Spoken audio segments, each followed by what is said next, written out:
আসসালামু আলাইকুম everyone, welcome to my channel রান্নাঘরেতে।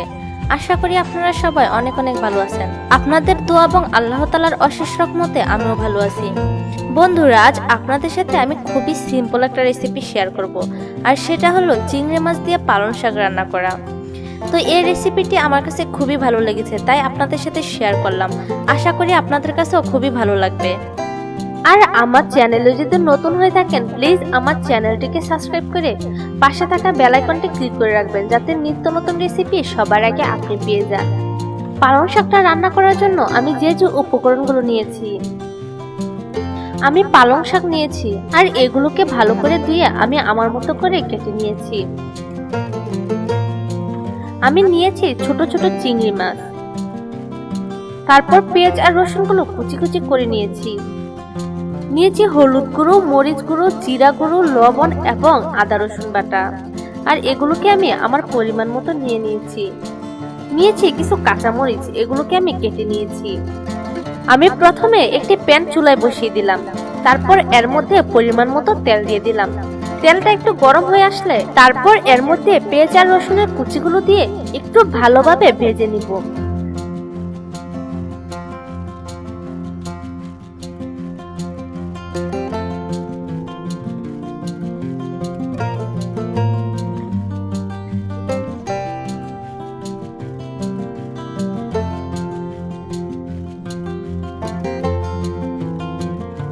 তারপর এর মধ্যে পরিষ্কার করে রাখা চিংড়িগুলো দিয়ে একটু ভেজে নিব।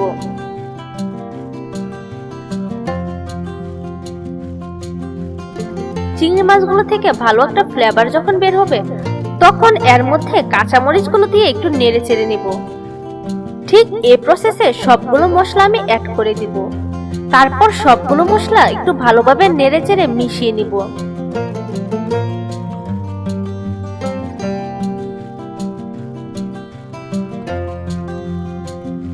এখন আমি এর মধ্যে কুচি করে রাখা পালং শাকগুলো দিয়ে দিব। শাকগুলো দিয়ে একটু ভালোভাবে নেড়েচেড়ে সবগুলো মশলার সাথে মিশিয়ে নিব। তারপর একটি ঢাকনা দিয়ে ঢেকে দেব কিছুক্ষণের জন্য। তবে খেয়াল রাখবেন নিচে যেন লেগে না যায়, আর নিচে যাতে লেগে না যায় সেজন্য একটু পর পর একটু নেড়েচেড়ে দিবেন। আর আমার শাক থেকে অনেকটাই পানি উঠেছে, এ কারণে আমি আর পানি অ্যাড করিনি। এই পানিটা দিয়ে আমি শাকটা রান্না করে নেব। তবে আপনাদের যদি পানি অ্যাড করার দরকার হয়, তাহলে অবশ্যই পানিটা অ্যাড করে ভালোভাবে রান্না করে নেবেন। আর এভাবে ভালো করে নেড়ে চেড়ে আমি শাকটাকে রান্না করে নেব। আমার শাকটা প্রায় রান্না শেষ হয়ে এসেছে। আর এভাবে যদি আপনি পালং শাক দিয়ে চিংড়ি মাছ রান্না করেন, খুবই ভালো লাগবে।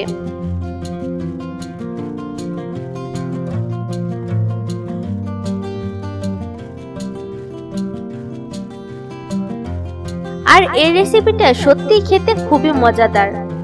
তো আশা করি এই রেসিপিটা আপনাদের কাছে ভালো লেগেছে। যদি রেসিপিটা ভালো লেগে থাকে, তাহলে প্লিজ একটি লাইক দিয়ে আপনার বন্ধুদের সাথে শেয়ার করবেন। আর আমার চ্যানেলে যদি নতুন হয়ে থাকেন, প্লিজ আমার চ্যানেলটিকে সাবস্ক্রাইব করে পাশে থাকা বেল আইকনটি ক্লিক করে রাখবেন, যাতে নিত্য নতুন রেসিপি সবার আগে আপনি পেয়ে যান। তো বন্ধুরা, আজকে এই পর্যন্তই। দেখা হবে পরবর্তী কোনো ভিডিওতে। সে পর্যন্ত ভালো থাকবেন, সুস্থ থাকবেন। আল্লাহ হাফেজ।